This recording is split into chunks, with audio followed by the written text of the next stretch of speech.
senhores líderes, defendeu o trabalho se escravo. todos os demais líderes concordam em colocar o voto sim. Não, presidente, para orientar o PSB. PSD, voto sim. Todos votam sim? Todos votam sim. Orientar o PSB. Presidente, PSB. Presidente, senhor presidente, o PSB tem uma divergência na sua bancada em relação a essa questão. E na divergência que existe do PSB em relação a essa questão, o PSB vai liberar a sua bancada. Eu peço que possa fazer computar o meu 1 minuto de encaminhamento.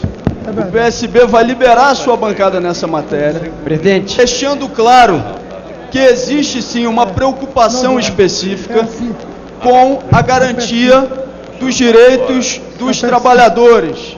E além disso, nós temos também uma preocupação que nessa matéria a gente possa ter a garantia da segurança do trabalho e dos trabalhadores.